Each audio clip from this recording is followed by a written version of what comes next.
Hi, it's Tony Robbins again. Welcome to Invincible Leadership, the secret to explosive growth. Another big promise, isn't it? But ultimately, let's talk about this for a moment. We've said that Peter Drucker, one of the greatest business experts in history, a guy who could really help turn around and grow businesses, believed that all business really is this concept of innovation and marketing. That the more strategic you get about how to add value to your customer, to do more for them than anybody's doing, that's the ultimate competitive advantage, but only if you can also market. All the stuff, those got to be managed, right? Somebody's got to lead it. I mean, when you see a business and it's been around for decades and all of a sudden it starts to go down, what's changed? Well, for decades, economies went up and down. For that business to go down, what's changed is the leadership. In my experience of working with literally hundreds of thousands of business leaders, as well as millions of people, and God only knows how many companies over the last 30 years, the one thing I've seen is, if you have the right product, but you got the wrong people, people that really don't understand how to meet customers' needs, people that have gotten used to doing things the same way and they got bad habits, people that aren't hungry and driven, and if you don't make a shift with those people, you can take the best product and you can destroy that company with the wrong leader. On the other hand, I've seen over and over again companies where they had a terrible product, but they got the right leader or the right leadership team, and they found a way to make it work and to make it successful because they can adapt it. Leadership is the ultimate advantage.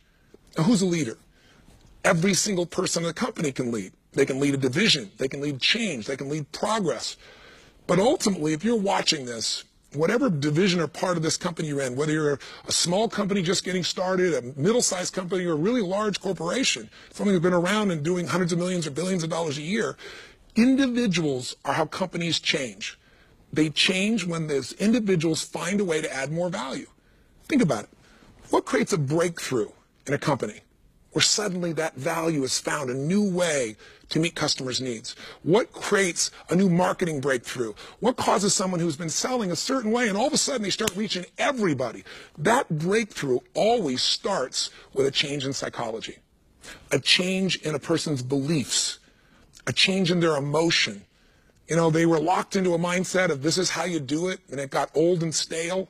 And one day they started to innovate. Or one day they said, you know what? The economy does suck, but you know what? It's not going to suck for us.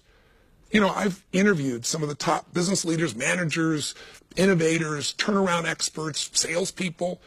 I remember one time years ago, I met this woman named Marty Rodriguez. She was at the time a woman who'd gotten in sales. She came to one of my sales seminars. I used to do these one-day programs of total immersion about how to get the economic edge, how to have the edge of influence. And I saw her for, I don't know, maybe it was the 8th time she'd been to the same seminar, sitting in the front row, taking notes like crazy. And I finally went up to her because I found out she was the #1 salesperson for Century 21 in the world. In the world. She was at the time selling more products, more houses per day than most people would ever dream of and doing in months. At one stage, she was selling more homes than the entire multiple listing service in the city she lived in Glendora, California. I mean, this woman, I watched her do well in good times and horrific times. In good times, everybody joined and she still outdid them. In bad times, everybody quit, all the mortgage brokers, all the realtors, and she had this open market to get more of her brand ownership. And when I talked to her, I said, what are you doing at this seminar? I mean, you've been to this thing, what, 8, 9, 10 times, 7 times? How many? She said, I've been here more than a dozen. I said, you're in the front row for 12 hours taking notes like crazy. I mean, you sell an average of 1 home a day? She said, yeah. I said, then you're losing a sale today. I said, I'm not trying to talk you out of it, but why are you here? Because underneath it all, I thought I knew the answer, but I wanted her to say it. She said, Tony, I could go out today and sell. I could go out and just do my business and do better than most people. But how do you think I got to be #1 in the world? My entire focus is creating breakthroughs, Tony. You know this. She said, I can keep doing what I'm doing, or I can come here and I can hear something. And even if it was the same thing I've heard so many things that I'm not applying. You say it yourself, Tony. Repetition is the mother of skill. If I hear something the first time, I might start to understand it intellectually. And that's the mistake you hear from most people, right? Oh, I know this. If you're not doing it, you don't know it. Don't lie to yourself. If you're not getting the result, you're not applying it, you have intellectual understanding. And intellectual mastery, you know, that's helpful. It's a first step. But understanding something cognitively and thoroughly saying you know it intellectually, that and $3 will almost get you a Starbucks. You got to have more than intellectual understanding. It's got to become emotional. And that's what she said. I get in this environment with these people, total immersion, and the emotion hits me. And she says, I hear the stuff again, the repetition, I get it in my body, and now I start to follow through. Repetition is the mother of skill, but you can't just think it, you got to feel it. Where were you on 9/11? I bet you can remember vividly where you were, because you didn't just have information, you had information that emotion was attached to it. Where were you on 7/11 of the same year? I bet most people can't remember unless something really emotional happened that day, your birthday, a breakthrough, whatever the case may be.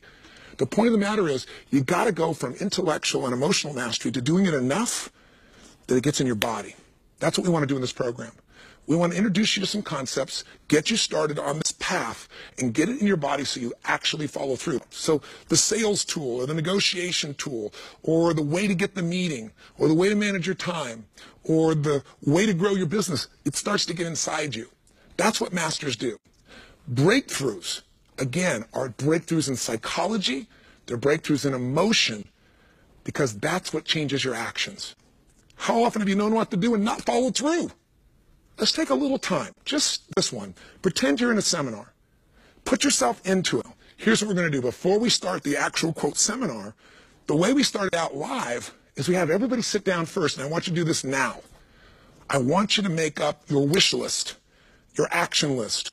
Every change you would ideally like to make in your business, every improvement, every transformation, anything you'd like to master. And I mean anything. It could be something related to sales, marketing, management, time management, some way to change the culture, some way to influence people, how to turn your team around, how to turn yourself around. I want you to write down any challenges you have in the business, any problems that need to be solved, any goals you want to achieve, and specific things that need to be changed. Make a list, write down any changes in this business need to happen, any improvements, any problems that need to be solved. That's your ideal wish list. And here's what I can promise you. With the experts we have, the answers are there. So this is just the setup. Write down your list. Don't just jump in there, so you know why you're doing this. What are you looking for? What's your outcome? What do you want to change? And then why do you want to change it? Why is it so important? If you made those changes in your business together, what would it mean? What would it mean financially? What would each one mean? Put a number on it. So what do you want to change? What do you want to improve? If we made the change, what would it be worth to us physically, emotionally, financially for this company?